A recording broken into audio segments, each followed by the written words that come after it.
We've finally made it to the live shows, with the first 12 acts hitting the stage in front of literally millions of people. The stakes couldn't be higher, and there are no second chances. Perhaps more importantly, for the first time on the season, the power shifts to the viewers. The judges can spout their opinion, but 100% of the decision on who advances rests in the hands of America. Don't worry, though, that won't stop me from spouting my opinion right alongside my fellow judges. Who do I think I am, you ask? Well, I spent nearly a decade of my life sweating and bleeding to the music as a dancer. From a young boy learning a shuffle ball change to performing with the St. Louis Ballet Company, I experienced the ups and downs of one of the most difficult, physically demanding sports on the planet. During this time, I was also a member of the St. Louis Symphony Youth Orchestra, as well as a gymnast, writer, and cartoonist. I had a lot more energy in my younger years. And I've spent the last 15 years analyzing and critiquing reality competition shows for various media publications. I've got this. Fair warning, since I'm safe at home, I'm probably going to be a little harsher than my colleagues Howie Mandel, Mel B, Heidi Klum and Simon Cowell. But I might be nicer, too.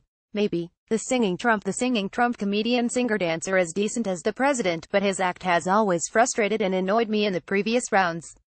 And yet, the judges kept pushing him through. The stairs were too long and he spent most of the performance chasing the beat in the songs, coming in late with his lyrics. Once again, he was a disappointment every time he was dancing and singing, but his Trump impression is at least solid. Still, can we be done with him yet? Yoli Mayer singer fell into the same trap of most of the singers tonight, by picking a disappointing song that didn't do her any favors vocally, especially in the opening bars. She went from someone who had the potential to be something really special vocally to someone who has a strong voice but didn't really bring anything distinct to her performance. Artie and Paige dancers are 10 and 8 years old and got through a long and complicated dance routine in tribute to Footloose. If this were a show about talented kids, they'd be amazing. In a show where age is no limit, they just aren't quite there yet to win the $1 million. Artie is older and a little stronger as a performer.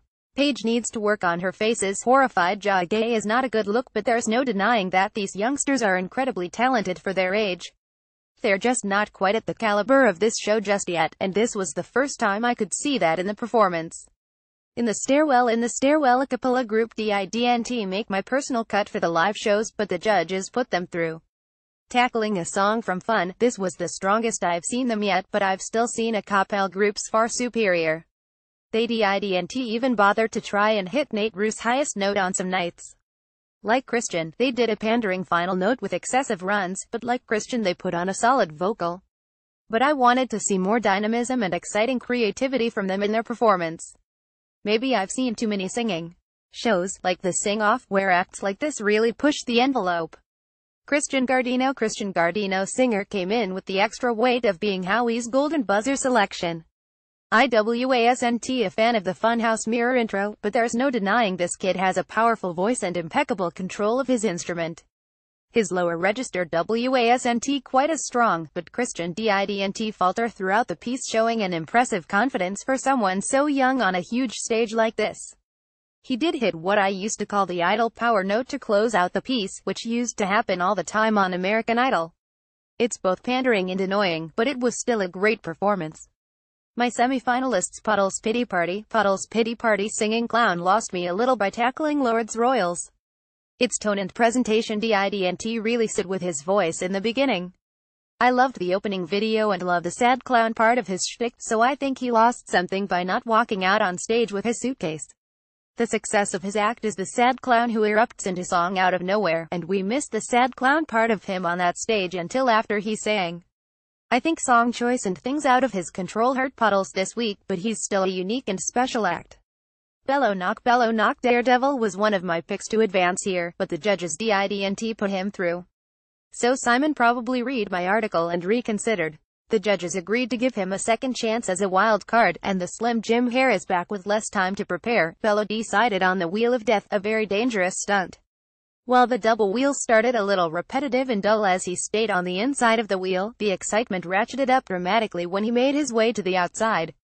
Bellow keeps things light, pretending to be sick at one point and mugging for the camera. He managed to perform with the music and gave us a genuinely thrilling and exciting act.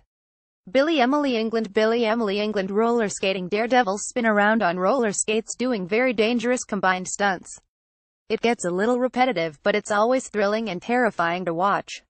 On paper, this act should be stupid, but instead it's absolutely watchable and so exciting. They were beautifully in sync with the music and threw in a few more death-defying stunts like raising the platform they were spinning on.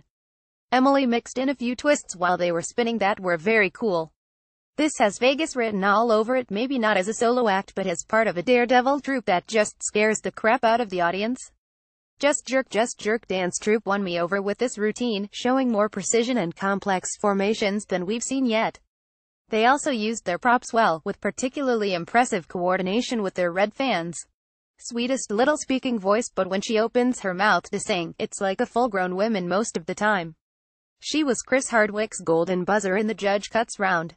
She started in a range a little lower than her voice could comfortably go, but quickly started to rise into her natural register. She missed her first big, high note but nailed it the next time. It's a big stage and a live show, and perhaps nerves got to her the littlest bit. Still, Angelica is incredibly talented and commanded that song through most of its run. She needs to work on her stage presence, spending most of the performance rocking back and forth in the center of the stage. But the range and power of that voice were absolutely stunning. When she matures, she's going to be even more amazing. Preacher Lawson comedian was the only comic to make it through, but he was also the most polished.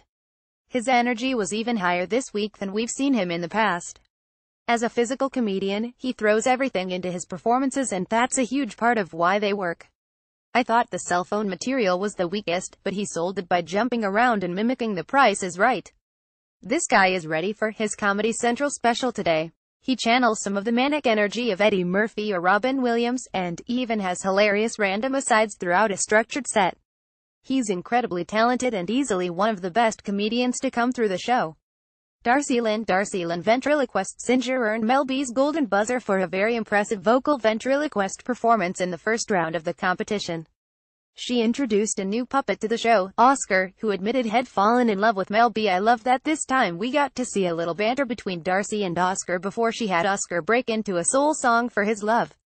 Darcy is great with the puppet, and her reactions to him are genuinely entertaining and funny. She's a great ventriloquist act, but then on top of that she can sing powerful songs as the puppets, and it's truly something special. This is unique, amazing, and so very memorable. She's amazing. Final thoughts: only 7 acts make it through to the semi-final round, which means saying goodbye to 5 of them. If I was the only one voting, it'd be cutting the singing Trump, Yoli Mayer, Arshan Page, In the Stairwell and Christian Gardino.